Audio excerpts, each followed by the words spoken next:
بسم اللہ الرحمن الرحیم۔ دین اسلام چینل جامعہ سیدہ فاطمۃ الزہرا مرید کے پلیٹ فارم پر آپ کا میزبان ڈاکٹر حافظ محمد اسحاق۔ السلام علیکم حاضرین و سامعین، خلاصۃ القرآن کے عنوان سے آج ہم قرآن مجید فرقان حمید کے پارہ نمبر 5 کا خلاصہ اور مفہوم اور اہم واقعات آپ کے سامنے بیان کریں گے۔ قرآن مجید فرقان حمید کا 5واں پارہ سورۃ النساء پر مشتمل ہے، اور جیسا کہ ہم نے اس سے قبل پارہ نمبر 4 میں بھی بیان کیا ہے کہ سورۃ النساء میں عورتوں کے مسائل کو تفصیل کے ساتھ بیان کیا گیا ہے۔ اللہ تبارک و تعالیٰ نے اس کا آغاز والمحصنات من النساء سے کیا کہ حرام ہیں شوہردار عورتیں جی۔ اس کے بعد اللہ تبارک و تعالیٰ نے یہاں پر عرب کے دستور کے مطابق جو اس وقت باندیاں تھیں ان سے نکاح کرنے کا بھی ذکر کیا، اور آگے جا کر قرآن فرماتا ہے فَآتُوهُنَّ أُجُورَهُنَّ فَرِيضَةً کہ تم عورتوں کو ان کا مقرر حق مہر جو ہے وہ عطا کرو۔ حق مہر عورت کو عطا کرنا ضروری ہے، اور یہ حق مہر اس کی 10 درہم کم سے کم مقدار مقرر کی گئی ہے، اور حق مہر نکاح منعقد کرنے سے پہلے بھی دیا جا سکتا ہے اور نکاح کرنے کے بعد بھی دیا جا سکتا ہے۔ معجل اور غیر معجل بھی اس کو کہا جاتا ہے۔ پارہ نمبر 5 کے دوسرے رکوع کا آغاز اللہ تبارک و تعالیٰ نے یرید اللہ لیبین لکم ویہدیکم، اللہ چاہتا ہے کہ اپنے احکام تمہارے لیے بیان کریں، اور پھر اللہ تبارک و تعالیٰ یہ بھی آگے فرمایا یرید اللہ ان یخفف عنکم وخلق الانسان ضعیفا، اللہ تبارک و تعالیٰ انسان کو مشقت میں نہیں ڈالنا چاہتا، بلکہ کیا فرمایا کہ اللہ یہ چاہتا ہے کہ تم پر تخفیف کرے، اور جبکہ انسان کو کمزور پیدا کیا گیا۔ اس آیت کے بعد فی الفور قرآن نے ایک اہم معاشرتی بیماری کا ذکر کیا، وہ کون سی ہے کہ یا ایھا الذین آمنوا لا تأکلوا اموالکم بینکم بالباطل، کہ ناحق طریقے سے غلط طریقے سے کسی کا مال نہ کھاؤ، مگر قرآن نے کہا کہ تجارت ہو جس میں باہمی رضامندی ہو جی۔ قرآن چونکہ اصول کی کتاب ہے، اصول یہاں یہ ذکر کر دیا کہ بیع خرید و فروخت وہی ہوگی جس میں جانبین کی، بائع اور مشتری دونوں کی رضامندی پائی جائے، اور آگے اللہ تبارک و تعالیٰ نے اس کے ساتھ ہی ان تجتنبوا کبائر ما تنہون عنہ نکفر عنکم سیئاتکم، یہاں فرمایا کہ تمہیں جو گناہ کبیرہ ہیں ان سے بچنا چاہیے۔ گناہ کبیرہ کون سے ہیں؟ گناہ کبیرہ وہ ہیں جن کی حرمت کے بارے میں قرآن مجید فرقان حمید میں اور احادیث مبارکہ میں واضح طور پر نص آئی ہو، اس کو گناہ کبیرہ کہا جاتا ہے۔ تو اللہ فرماتا ہے کہ اگر تم گناہ کبیرہ سے بچو گے تو پھر کیا ہے کہ نکفر عنکم سیئاتکم، تو ہم بھی تمہارے گناہوں کو معاف کر دیں گے۔ اس کے بعد ایک مشہور قرآن کی آیت ہے للرجال نصیب مما اکتسبوا وللنساء نصیب مما اکتسبن، مردوں کے لیے وہی حصہ ہے جو انہوں نے کمایا، عورتوں کے لیے وہی حصہ ہے جو عورتوں نے کمایا ہے۔ یہ آیت کا جو شان نزول ہے، جب اس کی طرف ہم دیکھتے ہیں کہ حضرت ام سلمہ رضی اللہ تعالی عنہا نے عرض کیا رسول اللہ، ہم عورتیں جہاد کے لیے نہیں جاتی، اور اسی طریقے سے بہت سے احکامات میں مردوں سے پیچھے ہیں جی، تو کیا ہماری یہ فضیلت، ہم اس فضیلت سے محروم نہیں ہیں؟ تو اللہ تبارک و تعالیٰ نے قرآن کی آیت نازل کر دی، فرمایا کہ عورتوں کے لیے وہی حصہ ہے جو وہ کماتی ہیں یا جو وہ کرتی ہیں، مردوں کے لیے وہی ہے جو وہ مرد کرتے ہیں۔ قرآن مجید فرقان حمید کے پارہ نمبر 5 کے تیسرے رکوع کا آغاز الرجال قوامون علی النساء کے ساتھ ہوتا ہے کہ مرد عورتوں پر حاکم ہیں جی. یہاں یا اس کا ایک معنی یہ ہے کہ مردوں کو عورت پر فضیلت دی گئی ہے جی. اب الرجال قوامون علی النساء کے بہت سے معنی بیان کیے گئے ہیں جی. ان میں سے سب سے جو اہم جو مفہوم ہے وہ یہ ہے کہ حدیث مبارکہ ہے کہ الا کلکم راع و کلکم مسئول عن رعیتہ، کہ تم میں سے ہر ایک شخص نگہبان ہے اور اس کی رعایا کے متعلق اس سے پوچھا جائے گا. تو اللہ تبارک و تعالیٰ نے میاں اور بیوی کا ایک جو رشتہ قائم کرنے کا حکم دیا اور پھر ایک خاندان اور گھر آباد کرنے کا جو حکم دیا، تو ان دو افراد میں سے مرد کو اللہ تبارک و تعالیٰ نے حاکمیت عطا کی، فوقیت عطا کی کہ وہ گھر کے معاملات میں مرد ہی فیصلہ کرے گا جی. آج مغرب میں اس جو کچھ ہمارے مسلم جو اسکالر ہیں وہ بھی اس آیت کو لے کر وہ واویلا کرتے ہیں. دیکھیں جی، قرآن نے تو مردوں کو جو ہے وہ فضیلت دے دی ہے جی. مردوں کو فضیلت اس معنی میں ہے کہ گھریلو جو معاملات ہیں، خانگی کے جو معاملات ہیں، ان میں مرد جو ہے وہ سربراہ ہے. اس کے بعد اللہ تبارک و تعالیٰ نے ساتھ ہی عورتوں کی فضیلتیں بھی بیان کی ہیں جی. کیا کہا؟ فالصالحات قانتات حافظات للغیب بما حفظ اللہ. عورت کسی سے کم نہیں ہے، بلکہ یہ تو نیک عورتیں ہیں اور قانتات ادب کرنے والی ہیں اور حفاظت کرنے والی ہیں، جس کی حفاظت کا اللہ تبارک و تعالیٰ نے حکم دیا ہے جی. اور آگے فرمایا واللاتی تخافون نشوزہن فعظوہن واہجروہن فی المضاجع. چونکہ یہ سورۃ النساء ہے اور اس میں اللہ تبارک و تعالیٰ نے خواتین کے، عورتوں کے مسائل ذکر کیے. اب نکاح ہونے کے بعد، شادی ہونے کے بعد میاں اور بیوی کے درمیان جھگڑا ہو جائے تو اس کا اللہ تبارک و تعالیٰ نے قرآن میں یہ حل پیش کیا جی. کون سا حل پیش کیا؟ کہ فعظوہن. پہلے یہ ہے کہ عورتوں کو وہ سمجھایا جائے، اور اگر اس معاملے میں، اس سٹیج پر بھی وہ عورتیں جو ان کے اندر اگر کوئی غلط کام یا کوئی غلط حرکت پائی جاتی ہے تو پھر کیا ہے، واہجروہن، تو پھر کچھ عرصے کے لیے ان سے شوہر جو ہے ازدواجی معاملات مؤخر کر دے جی. مطلب یہ ہے کہ ان کے بستر کو الگ کر دے جی. تیسرا قرآن نے ذکر کیا وَضْرِبُوهُنَّ جی، کہ ان کو ماریں جی. اب وَضْرِبُوهُنَّ کا لغوی معنی تو مارنا ہے جی. اب یہاں پر فقہاء نے اور مفسرین نے وَضْرِبُو کے بہت سے معنی ذکر کیے ہیں جی. ایک معنی یہ بھی ذکر کیا ہے کہ وَضْرِبُوهُنَّ کا مطلب یہ ہے کہ ایسی جو ہے وہ شوہر جو ہے وہ تعذیبی سزا اپنی بیوی کو دے سکتا ہے جس میں اس کو زخم وغیرہ نہ ہو جی. اس کا معنی کچھ آج کے محققین انہوں نے ذکر یہ بھی کیا ہے کہ اس کا مطلب یہ ہے کہ شوہر عورت کے کسی بھی بڑے جرم کے خلاف جو ہے وہ عدالت میں، کورٹ میں جا سکتا ہے اور اس کے خلاف کارروائی بھی کروا سکتا ہے جی. اور قرآن ذکر کہتا ہے وَإِنْ خِفْتُمْ شِقَاقَ بَيْنِهِمَا. اگر یہ سب کی سب جو طریقے ہیں یہ کارآمد نہیں ہوتے تو پھر کیا ہے کہ فَبَعْثُوا حَكَمًا مِّنْ أَهْلِهِ وَحَكَمًا مِّنْ أَهْلِهَا. قرآن کہتا ہے کہ پھر جو ثالث ہیں وہ مقرر کیے جائیں گے، ایک ثالث عورت کی طرف سے اور ایک ثالث مرد کی طرف سے. یہ دونوں ثالث بیٹھ کر میاں اور بیوی کے معاملات کو ختم کریں گے جی. اور اگر اس طریقے سے بھی ختم نہیں ہوتے تو پھر اس کے بعد آخری حل کیا ہے کہ وہ آگے ذکر قرآن کرے گا جی 28ویں پارے میں کہ پھر ان کے درمیان جدائی ہے جی.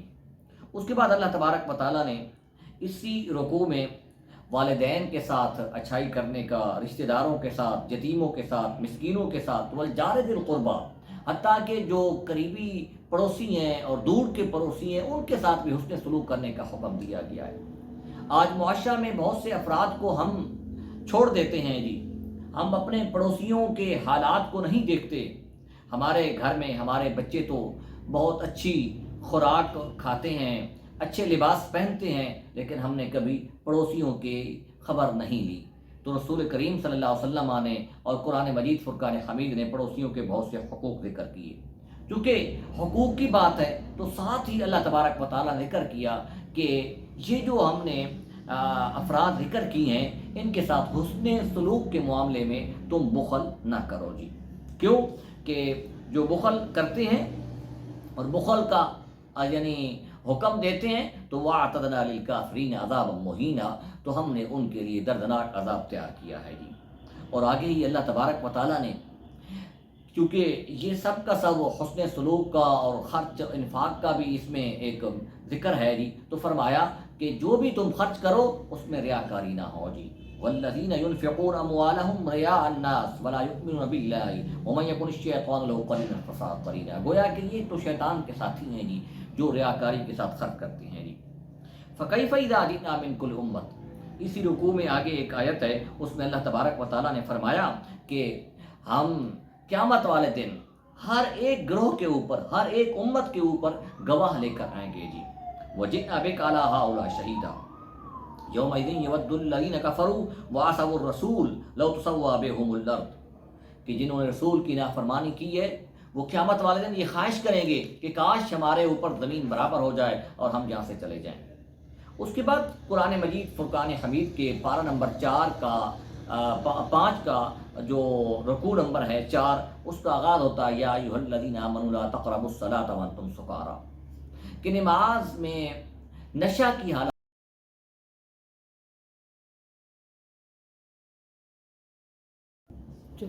شراب کے جو احکامات ہیں متدریجاً نازل ہوئے جی. اور اس آیت کا شان نزول کچھ اس طرح ہے کہ حضرت عبد الرحمن بن عوف کے گھر میں صحابہ کرام کی دعوت تھی، تو ابھی تک شراب کی حرمت کے بارے میں قرآن کا واضح حکم نہیں آیا تھا. تو اسی دوران کیا ہے کہ کچھ صحابہ نے کھانے کے بعد شراب پی لی جی، اور اس کے بعد جماعت قائم ہوئی. تو جماعت میں امام صاحب نے قل یا ایھا الکافرون پڑھا، اور قل یا الکافرون میں لا اعبد لا چھوڑ گئے جی. کیا پڑھتے تھے؟ قل یا الکافرون اعبد ما تعبدون. تو اس پر اللہ تبارک و تعالیٰ نے یہ حکم نازل کیا کہ جب تم نماز پڑھ رہے ہو تو اس دوران شراب نہ پئیں جی. اس کے بعد اسی آیت میں اللہ تبارک و تعالیٰ نے تیمم کا حکم بھی بیان کیا. فلم تجدوا ماء فتیمموا صعیدا طیبا فامسحوا بوجوہکم. یہاں ایک تو ذکر کیا کہ پاک مٹی کے ساتھ تیمم کریں. دوسرا یہ ہے کہ تیمم کی 2 ضربیں ہیں جی. پہلی ضرب کیا ہے کہ اپنے جو ہے ہاتھوں کو زمین پر مارنے کے بعد اس کو اپنے چہرے کے اوپر ملنا اور اپنے دونوں بازوؤں کے اوپر ملنا، مس کرنا، یہ تیمم کا طریقہ ہے، اور پاؤں اس میں نہیں ہیں. تیمم کے اگر حکم کے بارے میں دیکھا جائے کہ یہ غزوہ بنی مصطلق کے موقع واپسی سے آتے ہوئے ایک جگہ پر حضرت عائشہ صدیقہ رضی اللہ تعالی عنہا کا ہار گم ہو گیا. ہار تلاش کرتے کرتے جی، اور سب صحابہ پریشان تھے جی. اسی دوران صحابہ کرام کے پاس جو پانی تھا وہ ختم ہو گیا. تو اللہ تبارک و تعالیٰ نے تیمم کا حکم نازل کر دیا کہ اگر تم پانی نہیں پاتے تو فتیمموا صعیدا طیبا فامسحوا بوجوہکم. اس کے بعد من الذین ھادوا یحرفون الکلم عن مواضعہ ویقولون سمعنا وعصینا. یہ بھی اس آیت کے شان نزول کچھ اس طرح ہے کہ رفاع بن زید اور مالک بن حشم یہودی جو تھے یہ رسول کریم صلی اللہ علیہ وسلم کے کلام کو، آپ کی گفتگو کو سنتے اور کیا کہتے؟ سمینا وعصینا، کہ ہم نے سن لیا اور نافرمانی کر لی. تو اللہ تبارک و تعالیٰ نے ان کی مذمت میں یہ آیت نازل کی. کیا فرمایا؟ وَلَوْ أَنَّهُمْ قَالُوا سَمِعْنَا وَأَطَعْنَا وَاسْمَعْ وَانظُرْنَا لَكَانَ خَيْرًا لَّهُمْ. اگر وہ یہودی یہ کہہ دیتے جی کہ ہم نے سن لیا وَأَطَعْنَا اور ہم نے اطاعت کر لی، لَكَانَ خَيْرًا لَّهُمْ، اور ان کے لیے بہتر ہوتا جی. وَلَكِنْ لَعَنَهُمُ اللَّهُ بِكُفْرِهِمْ، لیکن اللہ تبارک و تعالیٰ نے ان کے کفر کے سبب ان پر لعنت کر دی جی. اور پھر اللہ تبارک و تعالیٰ نے اسی کے ضمن میں آگے یہود کے جو پچھلے اعمال تھے بنی اسرائیل کے، اس کا بھی تذکرہ کر دیا جی. کہا کہ یہ یہود جو آج محمد عربی رسول عربی صلی اللہ علیہ وسلم کے سامنے سمینا و آسینا کہہ رہے ہیں، یہ کوئی بعید بات نہیں ہے۔ کیوں کہ انہوں نے اس سے پہلے بھی رسولوں کی نافرمانی کی ہوئی ہے۔ یہ تو اصحاب سبت ہیں، ہفتہ والے دن، جن کو اللہ تبارک و تعالیٰ نے شکار کرنے سے حکم کر دیا، انہوں نے اللہ کی اور رسول کی نافرمانی کی جی۔ تو آگے ان اللہ لا یغفر یشرک بہ ویغفر ما دون ذلک لمن یشاء، اللہ تبارک و تعالیٰ نہیں بخشے گا جو شرک کرتا ہے، اور اس کے علاوہ جو کچھ گناہ اس نے کیے ہیں، شرک کے علاوہ سب کی بخشش ہو جائے گی۔ اس آیت کا شان نزول بھی کچھ اس طرح ہے کہ حضرت امیر حمزہ رضی اللہ تعالی عنہ کے جو قاتل تھے وہ حضرت وحشی تھے۔ حضرت وحشی نے اسلام قبول نہیں کیا تھا، اور حضرت وحشی کے دل میں یہ سب سے بڑا ایک احساس رہتا تھا کہ میں نے رسول کریم صلی اللہ علیہ وسلم کے چچا حضرت امیر حمزہ کا قتل کیا ہے، ان کو شہید کیا ہے، تو کیا اگر میں اسلام قبول کر لوں تو میرا وہ گناہ معاف ہو جائے گا؟ تو اس پر اللہ تبارک و تعالیٰ نے یہ آیت نازل کر دی وَيَغْفِرُ مَا دُونَ ذَلِكَ لِمَن يَشَاءُ، کہ شرک کے علاوہ اللہ تبارک و تعالیٰ زمانہ جاہلیت میں یا اسلام قبول کرنے سے پہلے کے جو جتنے بھی گناہ ہیں ان سب کو معاف کر دے گا جی۔ اور رسول کریم صلی اللہ علیہ وسلم کی بارگاہ میں جب واشی آئے، چھپ کر بیٹھے تھے، رسول کریم صلی اللہ علیہ وسلم نے حضرت واشی کو یہی فرمایا جی کہ واشی آپ میرے سامنے نہ آئیں، مجھے اپنے چچا کی شکل اور صورت یاد آ جاتی ہے جی۔ الم تر الی الذین اوتوا نصیبا من الکتاب یؤمنون بالجبت والطاغوت ویقولون للذین، کعب بن نشرف اور اس کے 70 یہودی مکہ المکرمہ گئے جی۔ قریش مکہ سے بولا جی کہ تم محمد کے خلاف جہاد کرو، نعوذ باللہ ان کو قتل کر دو، ہم تمہارے ساتھ ہیں جی۔ تو آگے قریش مکہ نے کہا کہ تمہارے پاس کون سی گارنٹی ہے جی، تم ہمارا ساتھ دو گے جی؟ انہوں نے کہا کہ آپ جو کہتے ہیں جی ہم وہ کرنے کے لیے تیار ہیں۔ اس پر کفار مکہ نے کہا کہ تم ایسا کرو کہ اگر تم ہمارے ساتھ واقعی ہو تو پہلے تم ہمارے بتوں کو سجدہ کرو۔ تو کعب بن نشرف اور اس کے ساتھ جو یہودی سردار تھے وہ سب کے سب بتوں کے سامنے جو ہے سجدہ ریز ہو گئے۔ اس پر اللہ تبارک و تعالیٰ نے یہ آیت نازل کر دی جی، یؤمنون بالجبت والطاغوت، جو ایمان رکھتے ہیں بتوں پر اور شیاطین پر، اور وَيَقُولُونَ لِلَّذِينَ كَفَرُوا، اور کہتے ہیں کافروں سے هَؤُلَاءِ أَهْدَىٰ مِنَ الَّذِينَ آمَنُوا سَبِيلًا۔ تو یہ اللہ تبارک و تعالیٰ نے ان کی مذمت کرتے ہوئے آگے کیا فرمایا، أُولَٰئِكَ الَّذِينَ لَعَنَهُمُ اللَّهُ وَمَن يَلْعَنِ اللَّهُ فَلَن تَجِدَ لَهُ نَصِيرًا، یہی لوگ ہیں جن پر اللہ تبارک و تعالیٰ نے لعنت فرمائی ہے جی۔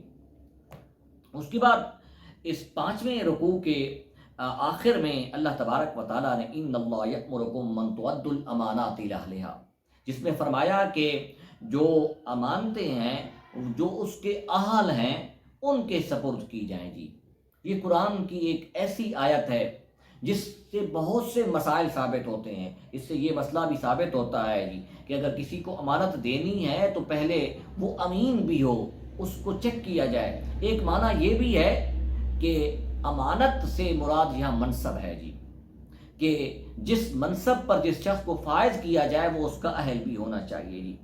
اور آگے اللہ تبارک و تعالیٰ نے فرمایا یا ایھا الذین آمنوا اطیعوا اللہ واطیعوا الرسول واولی الامر منکم فإن تنازعتم فی شیء، کہ اللہ اور اس کے رسول کی اطاعت کرو، اور جو صاحب امر ہیں، حکومت والے جو لوگ ہیں ان کی بھی اطاعت کرو، اور اگر تمہارا کسی مسئلہ کے بارے میں تمہارا جھگڑا ہو جائے تو پھر کیا، فردوہ الی اللہ والرسول، اللہ اور اس کے رسول کی طرف لوٹو جی۔ اس کی وجہ یہ ہے جی کہ رسول کریم صلی اللہ علیہ وسلم فتح مکہ سے پہلے جو خانہ کعبہ کی چابی تھی وہ حضرت عثمان بن ابی طلحہ کے پاس تھی جی۔ مکہ فتح ہونے کے بعد جی بہت سے صحابہ کی خواہش تھی کہ یہ چابی ہمیں دی جائے۔ رسول کریم صلی اللہ علیہ وسلم نے وہ چابی جو ہے وہ حضرت عثمان بن ابی طلحہ کو دوبارہ دے دی جی، جس پر بہت سے صحابہ کرام کے دل میں یہ خیال پیدا ہوا کہ ہم بہتر تھے جی۔ تو اللہ تبارک و تعالیٰ نے فرمایا کہ اگر تمہارا کسی بھی معاملے میں جھگڑا ہو جائے تو پھر کیا ہے کہ تم جو ہے اللہ اور اس کے رسول کی طرف لوٹو، اس کی طرف رجوع کرو جی۔ 6 رکوع کا آغاز الم تر الی الذین یزعمون انہم آمنوا بما انزل کے ساتھ ہوتا ہے، اور اس میں بھی اس 6 رکوع میں منافقین کے طرز عمل کو بیان کیا گیا ہے، منافقین کی عادتوں کو بیان کیا گیا ہے جی۔ وہ اس کی وجہ یہ ہے کہ ایک بشر یا بشر نامی ایک منافق تھا، اس کا ایک یہودی کے ساتھ جھگڑا ہو گیا جی. تو اس منافق نے کہا کہ کعب بن اشرف سے فیصلہ کرواتے ہیں. یہودی نے کہا کہ نہیں، محمد سے فیصلہ کرواتے ہیں. اس پر رسول کریم صلی اللہ علیہ وسلم کی بارگاہ میں یہ دونوں آئے جی. رسول کریم صلی اللہ علیہ وسلم نے عدل و انصاف کے تقاضوں کے مطابق فیصلہ جو تھا وہ یہودی کے حق میں کر دیا، جس پر وہ منافق یہ اپنا مقدمہ لے کر حضرت عمر فاروق کی بارگاہ میں لے گیا جی. حضرت عمر فاروق رضی اللہ تعالیٰ عنہ نے جب سنا کہ اس شخص نے محمد عربی کے فیصلے کو قبول نہیں کیا تو حضرت عمر فاروق رضی اللہ تعالیٰ عنہ نے اس شخص کو قتل کر دیا. اس پر اللہ تبارک و تعالیٰ کی آیت نازل ہوئی، وَإِذَا قِيلَ لَهُمْ تَعَالَوْا إِلَىٰ مَا أَنزَلَ اللَّهُ وَإِلَى الرَّسُولِ، اور جب ان کو کہا جائے کہ تم اللہ اور اس کے رسول کی طرف آؤ، رَأَيْتَ الْمُنَافِقِينَ يَصُدُّونَ عَنكَ صُدُودًا، آپ منافقین کو دیکھیں گے کہ وہ آپ سے کترائیں گے، آپ سے دور بھاگیں گے جی. آگے اللہ تبارک و تعالیٰ نے فرمایا وَمَا أَرْسَلْنَا مِن رَّسُولٍ إِلَّا لِيُطَاعَ بِإِذْنِ اللَّهِ، کہ رسول کو دنیا میں اس لیے بھیجا جاتا ہے کہ اس کی اطاعت کی جائے. وَلَوْ أَنَّهُمْ إِذْ ظَلَمُوا أَنفُسَهُمْ جَاءُوكَ فَاسْتَغْفَرُوا اللَّهَ وَاسْتَغْفَرَ لَهُمُ الرَّسُولُ، اور اگر تم اپنی جانوں پر ظلم کر بیٹھے ہو تو پھر کیا ہے کہ اللہ کی اور اس کے رسول کی بارگاہ میں آؤ تو رسول کریم صلی اللہ علیہ وسلم تمہارے لیے بخشش کا سوال کریں گے. آگے اللہ تبارک و تعالیٰ نے فَلَا وَرَبِّكَ لَا يُؤْمِنُونَ حَتَّىٰ يُحَكِّمُوكَ فِي مَا شَجَرَ بَيْنَهُمْ، کہ تم اس وقت تک مومن نہیں ہو سکتے جب تک تم اپنے معاملات میں محمد عربی صلی اللہ علیہ وسلم کو حاکم تسلیم نہ کرو. اس آیت کا جو شان نزول ہے، اس میں حضرت زبیر رضی اللہ تعالیٰ عنہ اور ایک شخص کا پانی کے معاملے پر جھگڑا ہو گیا جی.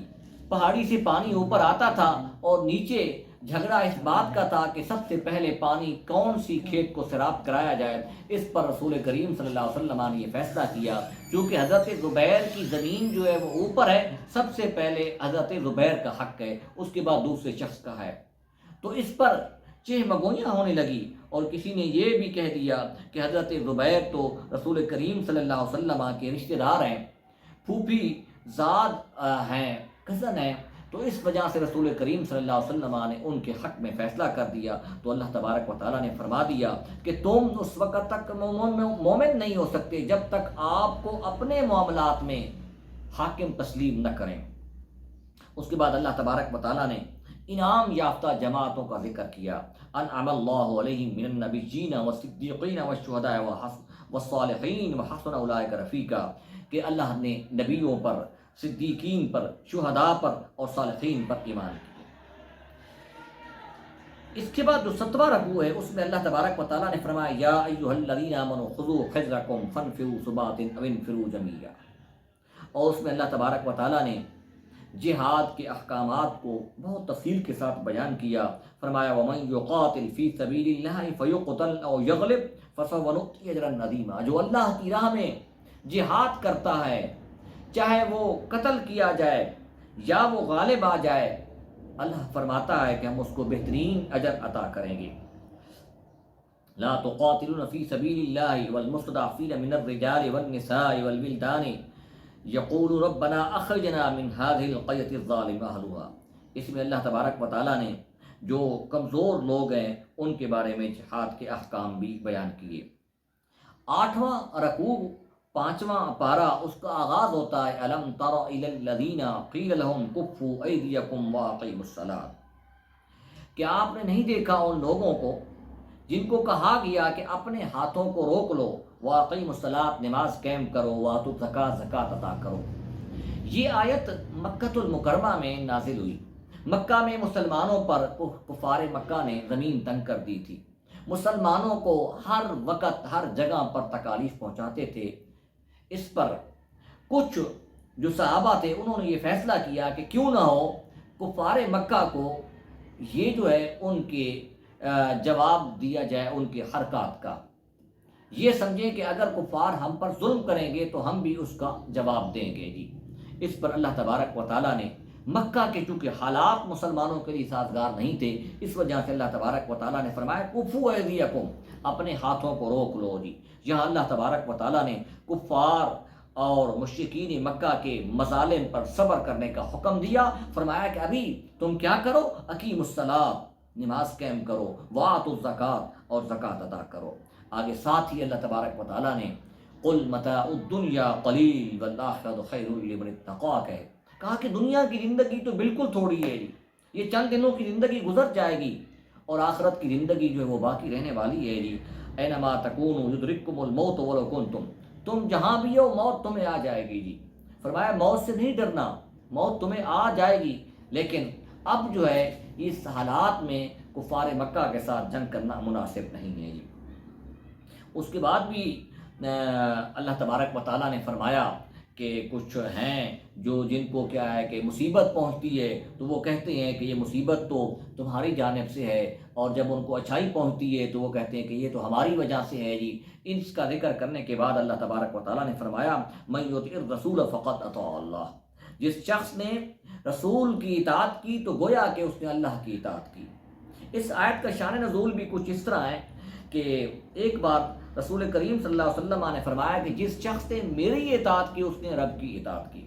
اس پر کچھ منافقین نے یہ کہہ دیا کہ نعوذ باللہ، رسول نے تو اپنے آپ کو خدا ہونے کا کہہ دیا ہے اور رب ہونے کا دعویٰ کر دیا ہے۔ تو اللہ تبارک و تعالیٰ نے فرمایا کہ جس شخص نے رسول کی اطاعت کی گویا کہ اس نے اللہ کی اطاعت کی۔ تو یہاں اللہ کی عبادت الگ ہے، بندگی الگ ہے، رسول کی اطاعت الگ ہے جی۔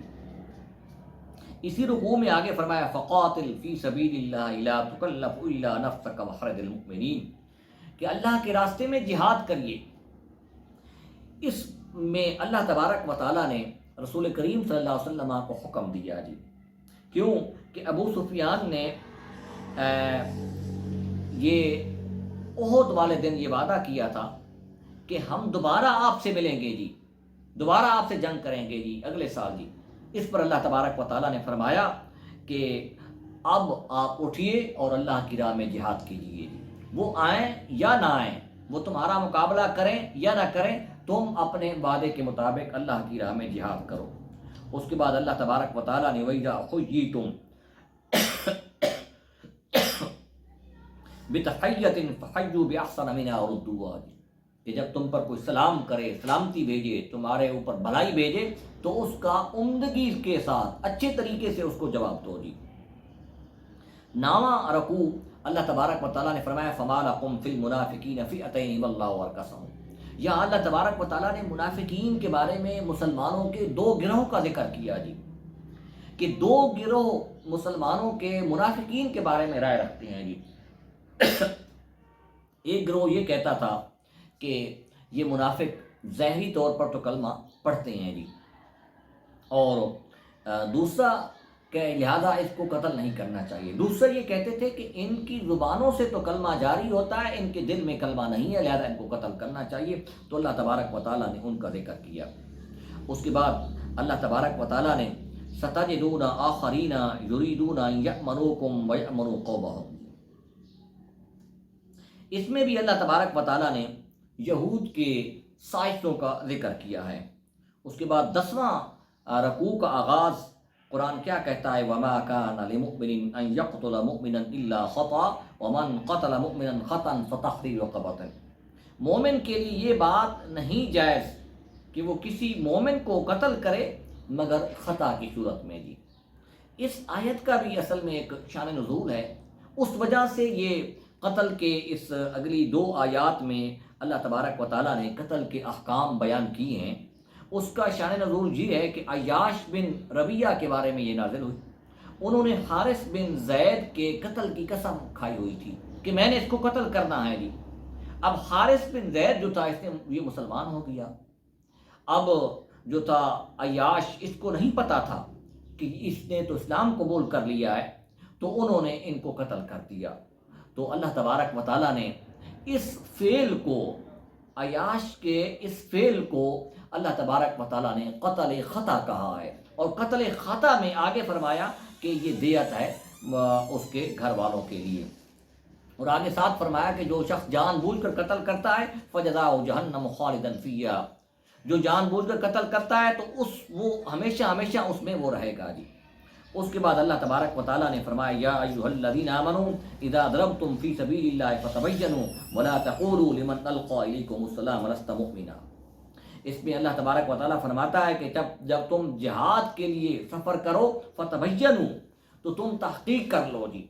یہ بھی ہے کہ یہ رسول کریم صلی اللہ علیہ وسلم نے ایک جہاد کے لیے ایک گروہ کو بھیجا، تو وہاں یہ فدق کے موقع پر روانہ کیا، تو وہاں کیا ہوا کہ اسامہ بن زید نے یہ سمجھا کہ یہ شخص جو سامنے کھڑا ہے یہ دشمن ہے جی، حالانکہ اس نے اسلام قبول کر لیا تھا، اس کو قتل کر دیا۔ اس کے بارے میں اللہ تبارک و تعالیٰ نے فرمایا کہ تم اس طریقے سے لوگوں کو قتل نہ کرو، بلکہ کیا ہے فتبینوا، تحقیق کرنے کے بعد قتل کرو۔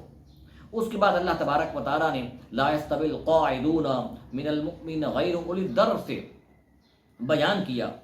وہ کون سا بیان کیا کہ رسول کریم صلی اللہ علیہ وسلم کے ایک صحابی تھے حضرت عبداللہ بن مکتوم، جو کہ نابینا تھے، تو یہ جنگ کے لیے جہاد کے لیے نہیں جاتے تھے جی، تو ان کے دل میں خواہش تھی کہ میں جہاد کے لیے جاؤں، تو اللہ تبارک و تعالیٰ نے ان کے لیے اس عذر کو قبول فرمایا اور کہا کہ اس طریقے سے جن میں بھی یہ عذر پایا جاتا ہے تو اللہ تبارک و تعالیٰ ان کو معاف کر دے گا جی۔ اس کے بعد اللہ تبارک و تعالیٰ نے ایک اور جو 11واں رکوع آغاز ہوتا ہے، ان الذین توفاہم الملائکۃ ظالمی انفسہم قالوا فیما کنتم قالوا کنا مستضعفین فی الارض قالوا الم تکن ارض اللہ واسعۃ فتہاجروا فیہا۔ یہ آیت جو ہے ان مسلمانوں کے بارے میں نازل ہوئی جو مکہ المکرمہ میں رہ گئے تھے اور جو کافروں کے ساتھ مسلمانوں کے خلاف جنگ کرنے کے لیے آئے جی۔ تو اللہ تبارک و تعالیٰ نے ان کے بارے میں فرمایا کہ تم اپنے آپ کو کمزور سمجھتے ہو جی، لیکن کیا تمہیں نہیں پتا الم تکن ارض اللہ واسعۃ فتہاجروا فیہا، کہ اللہ کی اتنی بڑی زمین ہے، وسیع ہے، تو مکہ سے مدینہ نہ آتے کسی اور شہر میں حبشہ چلے جاتے، کسی اور جگہ چلے جاتے، لیکن تم کفار کے ساتھ نہ رہتے جی۔ اس کے بعد اللہ تبارک و تعالیٰ نے وَمَنْ يَخْرُجْ مِنْ بَيْتِهِ مُحَاجِرًا إِلَى اللَّهِ وَرَسُولِهِ ثُمَّ يُدْرِكْهُ الْمَوْتُ فَقَدْ وَقَعَ أَجْرُهُ عَلَى اللَّهِ۔ اس میں بھی اللہ تبارک و تعالیٰ نے کیا فرمایا کہ جو شخص اپنے گھر سے ہجرت کی نیت کے ساتھ نکلتا ہے اور اس کو موت پا لیتی ہے تو اللہ اس کا اجر لکھ دیتا ہے۔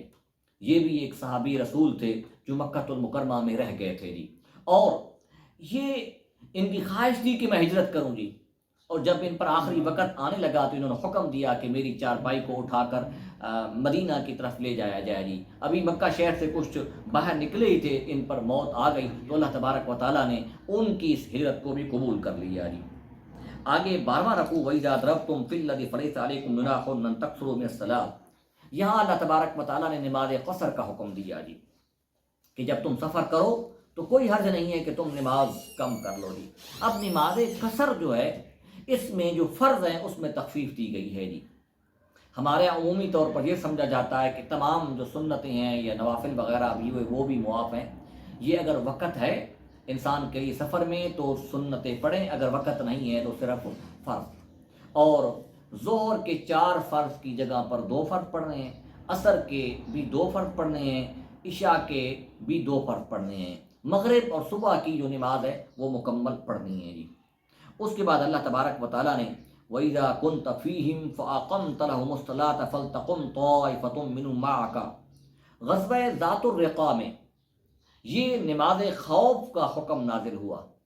نماز خوف جو حالت جنگ میں نماز پڑھی جاتی ہے جی، کفار آگے جو دشمن تھے انہوں نے یہ تدبیر بنائی کہ جب مسلمان نماز کے لیے جائیں گے تو ہم ان پر حملہ کر دیں جی۔ اللہ تبارک و تعالیٰ نے دشمنوں کی اس جو سازش تھی، ان کا یہ پلان تھا، اس کے بارے میں اس آیت میں بیان کر دیا کہ جب تم اس طریقے سے دشمن کے مقابلے میں ہو اور نماز کا وقت آ جائے تو اپنے 2 گروہ کر لو، ایک گروہ 1 رکعت نماز پڑھے گا، دوسرا گروہ جو ہے وہ دشمن کے مقابلے میں جائے گا جی، پھر یہ گروہ دشمن کے مقابلے میں چلا جائے گا اور جو دوسرا گروہ ہے وہ آ کر رسول اللہ کے پیچھے اپنی پہلی رکعت نماز پڑھے گا۔ اس کے بعد دونوں گروہ جو ہے اپنی ایک الگ الگ کر کے رکعتیں پڑھ لیں گے۔ اس طریقے سے اللہ تبارک و تعالیٰ نے اس میں بیان کیا جی۔ آگے 13واں رکوع اس میں فرمایا انا انزلنا الیک الکتاب بالحق لتحکم بین الناس، بے شک ہم نے آپ کی طرف کتاب نازل کی تاکہ آپ لوگوں کے درمیان فیصلہ فرمائیں جی۔ تو رسول کریم صلی اللہ علیہ وسلم کے پاس یہ بھی ایک مقدمہ آیا، اور مقدمہ لے آنے والے کون شخص تھے؟ اس کا نام تھا توما، جس نے اپنے پڑوسی قتادہ بن نعمان کی زرہ چرا لی تھی، اور توما نے یہ زرہ جو تھی ایک یہودی کے گھر میں چھپا دی۔ اس پر رسول کریم صلی اللہ علیہ وسلم کی بارگاہ میں یہ مقدمہ پیش آیا، تو اللہ تبارک و تعالیٰ نے یہ آیت نازل کر دی اور فرمایا کہ ان اللہ لا يحب من کان خوارا اثیما، اللہ تبارک و تعالیٰ جو ایسے دھوکہ باز ہیں ان کو اللہ تبارک و تعالیٰ پسند نہیں فرماتا۔ اس کے بعد آگے اسی رکوع کے آخر میں فرمایا وَمَن يَكْسِبْ خَطِيَّةً أَوْ إِثْمًا ثُمَّ يَرْمِ بِبَرِيٍّ، کہ جو شخص بھی گناہ کرتا ہے، غلط کام کرتا ہے، اس کا ذمہ دار وہی ہے جی، دوسرا نہیں ہے جی۔ مطلب یہ تھا کہ چوری کرنے والا جو اصل شخص تھا اس کی سزا اس کو دی جائے۔ اس کے بعد 14ویں رکوع کا آغاز ہوا وَلَوْلَا فَضْلُ اللَّهِ عَلَيْكَ وَرَحْمَتُهُ لَهَمَّتْ طَائِفَةٌ، اور اس میں بھی اللہ تبارک و تعالیٰ نے قرآن کے نزول کا مقصد بھی بیان کیا اور فرمایا وَأَنزَلَ اللَّهُ عَلَيْكَ الْكِتَابَ وَالْحِكْمَةَ وَعَلَّمَكَ مَا لَمْ تَكُنْ تَعْلَمْ، کہ اللہ تبارک و تعالیٰ نے آپ پر یہ کتاب اور حکمت نازل کی اور آپ جو کچھ نہیں جانتے تھے اس کا علم بھی عطا کر دیا۔ اس کے بعد ایک بہت مشہور آیت ہے وَمَن يُشَاقِقِ الرَّسُولَ مِن بَعْدِ مَا تَبَيَّنَ لَهُ الْهُدَىٰ وَيَتَّبِعْ غَيْرَ سَبِيلِ الْمُؤْمِنِ نُوَلِّهِ مَا تَوَلَّىٰ، کہ جو شخص رسول سے جھگڑے کرتا ہے اور رسول کے راستے کے علاوہ کسی دوسرے راستے کی اتباع کرتا ہے، چلتا ہے، تو اللہ فرماتا ہے کہ ہم اس کو جہنم کی طرف پہنچا دیں گے۔ اور اس کے بعد اللہ تبارک و تعالیٰ نے فرمایا وَمَن يُشْرِكْ بِاللَّهِ، جس شخص نے اللہ کے ساتھ شرک کیا تو گویا کہ وہ بھٹک گیا۔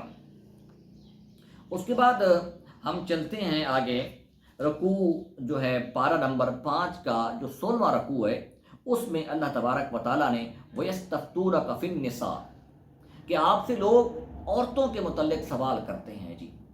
یہاں بھی عرب میں ایک دستور تھا کہ جو یتیم بچے ہوتے تھے یا بیوی ہوتی تھی، بیوہ جو ہو جاتی تھی، اس کو کچھ حقوق وراثت میں سے نہیں ملتے تھے، تو اللہ تبارک و تعالیٰ نے ان یتیموں اور بیواؤں کے اس میں حقوق بیان کیے جی۔ اور آگے اللہ تبارک و تعالیٰ نے اس کو تفصیل اور ڈیٹیل کے ساتھ بیان کیا جی۔ اور ساتھ آگے ضمناً ذکر کر دیا کہ اگر کسی شخص کی زیادہ بیویاں ہیں تو پھر کیا ہے کہ وَلَن تَسْتَطِيعُوا أَن تَعْدِلُوا بَيْنَ النِّسَاءِ وَلَوْ حَرَصْتُمْ فَلَا تَمِيلُوا كُلَّ الْمَيْلِ فَتَذَرُوهَا كَالْمُعَلَّقَةِ، اس کو بیان کر دیا کہ ان کے درمیان بھی انصاف والا معاملہ قائم کرنا چاہیے۔ قرآن کے پارہ نمبر 5 کا 17واں رکوع، اس میں اللہ تبارک و تعالیٰ فرماتا ہے یا ایھا الذین آمنوا کونوا قوامین بالقسط، اے ایمان والو انصاف کے معاملے میں ڈٹ جاؤ جی، اور گواہی اگر تمہیں دینی پڑ جائے ولو علی انفسکم او الوالدین والاقربین، تمہیں اپنے خلاف گواہی کیوں نہ دینی پڑ جائے، والدین کے خلاف، رشتہ داروں کے خلاف، تو پھر کیا ہے کہ انصاف کے معاملے میں وہ گواہی تمہیں ضرور بالضرور دینی چاہیے۔ فلا تتبعوا الهوى ان تعدلوا، انصاف کے معاملے میں تمہیں اپنی جو خواہشات ہیں اس کی پیروی نہیں کرنی چاہیے۔ اس کے بعد پارہ نمبر 5 کا جو آخری رکوع ہے، اس میں اللہ تبارک و تعالیٰ نے پھر منافقین کا ذکر کیا ان المنافقین یخادعون اللہ وخادعهم واذا قاموا الى الصلاة قاموا کسالى، کہ منافقین تو یہ سمجھتے ہیں کہ ہم اللہ کو دھوکہ دیتے ہیں، رسول کو دھوکہ دیتے ہیں، مسلمانوں کو دھوکہ دیتے ہیں، حقیقتاً وہ کیا ہے، وہ خادعهم، وہ اپنے آپ کو دھوکہ دینے والے ہیں۔ اس قرآن پارہ نمبر کے 5 کے آخر میں اللہ تبارک و تعالیٰ نے فرمایا یا ایھا الذین آمنوا لا تتخذوا الکافرین اولیاء من دون المؤمنین، کہ اے مومنو کفار جو اسلام کے دشمن ہیں ان کو اپنا دوست مت بناؤ۔ اور اس کے بعد اللہ تبارک و تعالیٰ نے پھر منافقین کا ذکر کیا کہ یہ منافق تو وہ ہیں جو مذبذبین بین ذالک لا الہ الا ولا الہ الا، اور ساتھ ہی منافقین کے ذکر کرنے کے بعد اللہ تبارک و تعالیٰ نے فرمایا کہ منافقین اب بھی توبہ کر لیں تو پھر ان کے لیے اللہ تبارک و تعالیٰ کی طرف سے انعام ہے جی۔ دعا فرمائیں کہ اللہ تبارک و تعالیٰ ہمیں کلمات حقہ پر عمل کرنے کی توفیق عطا فرمائے۔ شکریہ، والسلام۔